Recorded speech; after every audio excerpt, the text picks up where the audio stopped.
Hello everyone. हम आज पढ़ेंगे कि object as a function argument. Object को अगर हम फंक्शन के आर्गुमेंट में पास करें तो कैसे हम पास कर पाएंगे। जैसे हम इंटीजर पास करते हैं, फ्लोट पास करते हैं, तो ऑब्जेक्ट को कैसे पास करें। तो सपोज करें कि हम जब कोई भी डेटा टाइप पास करते हैं, सपोज मैं एक फंक्शन बनाता हूँ वाइड ऐड, ठीक है, और इसके अंदर अगर मैं कोई डेटा टाइप पास करना चाहता हूँ, इंटीजर, फ्लोट, तो मैं कैसे लिखता हूँ, इंटीजर, ठीक है। अगर मैंने दो इंटीजर टाइप के पास करने तो दो दफा मैं क्या लिखूंगा, इंट लिखूंगा, ठीक है। अगर मैं तीसरा फ्लोट पास करना चाहता हूँ तो मैं तीसरा फ्लोट लिखूंगा। लेकिन इस वक्त हमने क्या करना है, हमने इन वेरिएबल्स की जगह पे, यानी ये जो डेटा टाइप है इनकी जगह पे हमने ऑब्जेक्ट को पास करना है। तो ऑब्जेक्ट किस चीज का होगा, ऑब्जेक्ट होगा क्लास का। सो हमने क्या करना है, सपोज करें कि क्लास का नाम है आई, ठीक है, ये हमारी क्लास है, इसके अंदर कुछ भी है, इस चीज को छोड़ दें। तो हमने क्या करना है, सपोज वाई ऐड, ठीक है, उसके बाद पैरेंथेसिस, ठीक है, और इन पैरेंथेसिस के अंदर हमने क्या करना है, क्लास का नाम देना है। क्लास का नाम क्यों देना है, क्योंकि हमने क्लास का ऑब्जेक्ट पास करना है। यहाँ पे हम इंटीजर लिख रहे थे, किस वजह से, क्योंकि हमने इंटीजर का एक वेरिएबल पास करना है, ठीक है, इंटीजर टाइप का डेटा पास करना है। तो यहाँ पे हमने क्लास का ऑब्जेक्ट पास करना है तो हमें क्लास लिखना पड़ेगा, ठीक है, और कामा एक और आइस, यानी कि मैं दो ऑब्जेक्ट पास करना चाहता हूँ तो मुझे दो दफा आइस लिखना पड़ेगा।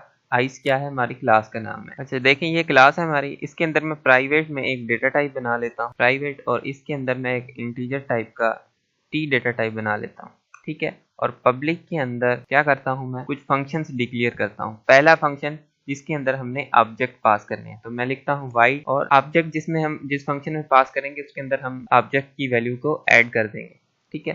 तो मुझे वाइड ऐड आइस और दूसरी दफा भी आइस लिखना पड़ेगा, ठीक है। मैं दो ऑब्जेक्ट पास करना चाहता हूँ तो मुझे दो दफा आइस लिखना पड़ेगा।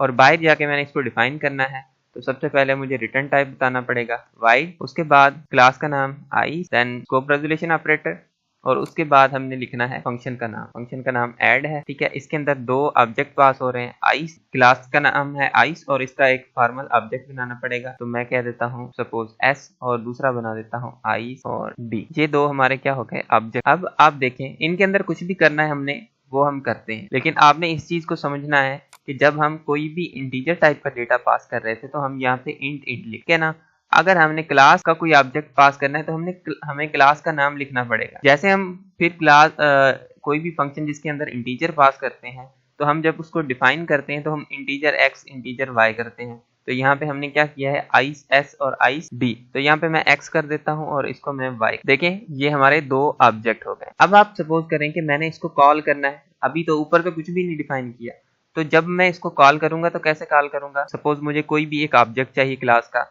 आइस का मैं T1 ऑब्जेक्ट बना लेता हूँ, और इस T1 के थ्रू मैं क्या करता हूँ, कॉल करता हूँ ऐड फंक्शन को। जब मैं ऐड फंक्शन को कॉल करूंगा तो यहाँ पे आप देखें कि ऐड के अंदर हमने दो आर्ग्यूमेंट पास किए हुए हैं, ठीक है, यानी कि दो ऑब्जेक्ट पास किए हुए हैं।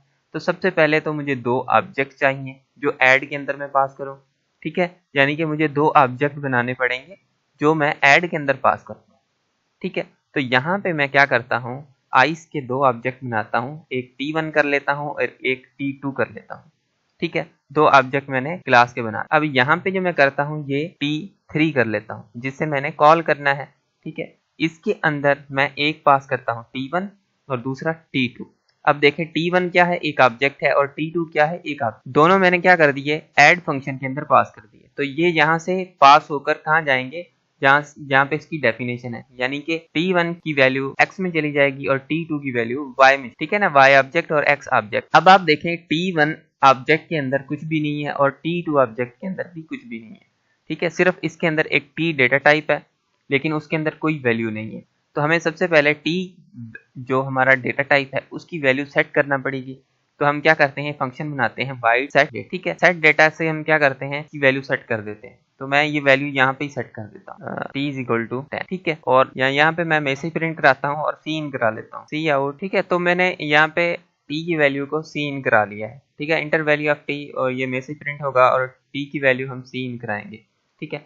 अब हमें क्या करना पड़ेगा, देखें, दोनों ऑब्जेक्ट के वेरिएबल्स को इनिशियलाइज करना पड़ेगा, यानी कि दोनों ऑब्जेक्ट्स की वैल्यू को सेट करना पड़ेगा, क्योंकि हम उनकी वैल्यू पास कर रहे हैं, ठीक है। यानी कि हमें T1 के ऑब्जेक्ट को भी सेट करना पड़ेगा, T2 जो ऑब्जेक्ट है उसकी वैल्यूज को भी सेट करना पड़ेगा, ठीक है।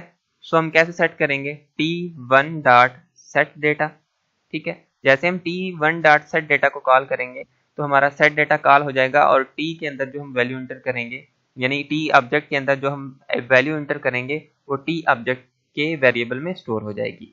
ठीक है, और हम t2 डॉट सेट डेटा को कॉल करते हैं। जब हम t2 डॉट सेट डेटा को कॉल करेंगे तो क्या होगा कि t2 ऑब्जेक्ट के वेरिएबल, ठीक है, यानी कि t2 के पास इस वक्त कितनी मेमोरी है, t2 के पास इस वक्त हमारा एक ऑब्जेक्ट एक वेरिएबल है डेटा मेंबर जो t है। ठीक है, उसके अंदर जो हम वैल्यू इंटर करेंगे वो t वेरिएबल के अंदर जाकर स्टोर हो जाएगी। ठीक है, अब मैं आपको ये चीज़ डायग्राम की सूरत में शो कराता हूँ।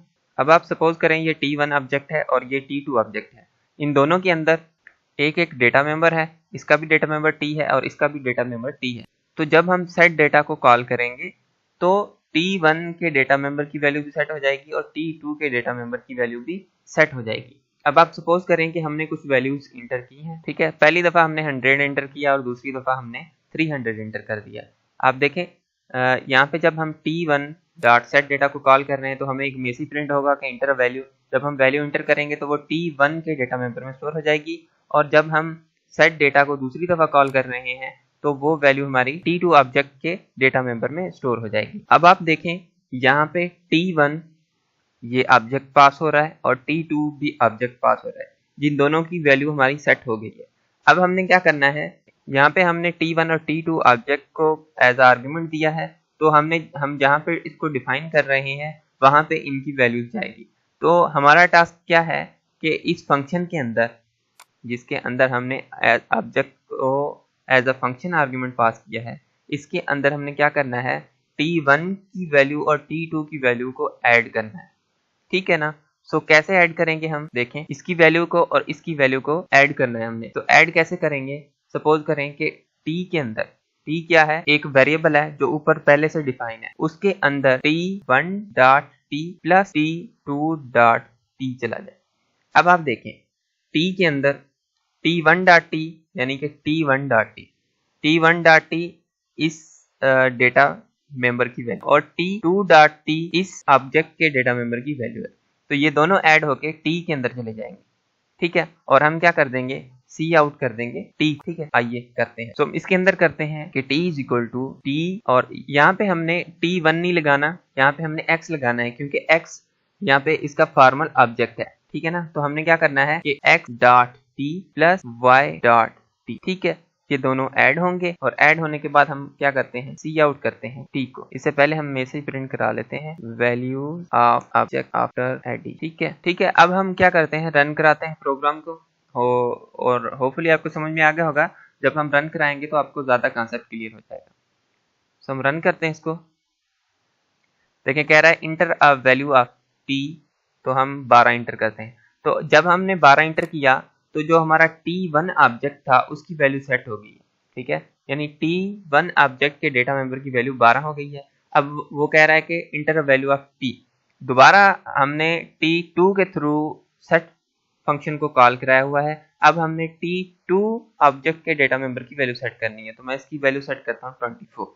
ठीक है, अब t1 के ऑब्जेक्ट की 12 हो गई, t2 के ऑब्जेक्ट की 24 हो गई, और हमने इस मेन फंक्शन के अंदर जहाँ पे हमने ऑब्जेक्ट को एज अ आर्गुमेंट पास कराया हुआ है, वहां पे हमने t1 ऑब्जेक्ट और t2 ऑब्जेक्ट के की वैल्यूज को ऐड किया है। तो अब ये दोनों ऐड होंगी। ठीक है, जब ये वैल्यू ऐड होंगी, value of object R after addition is 36। ठीक है, दोनों की वैल्यू ऐड होकर 36 हो गई है। ठीक है, सो ये हमारा ऑब्जेक्ट था एज अ फंक्शन आर्गुमेंट। कोई ज़्यादा मुश्किल नहीं है। अगर आपको कहीं पे कोई कन्फ्यूजन हो तो आप पूछ सकते हैं। सिर्फ आपने थोड़ा सा जहन में रखना है कि हम जब ऑब्जेक्ट पास कर रहे हैं तो हमने क्लास का नाम देना है और उसके अंदर क्या क्या चीज़ें करनी है। थोड़े आप जब डायग्राम के थ्रू इस चीज़ को करने की कोशिश करेंगे तो आपको ज़्यादा समझ में आएगा। ठीक है।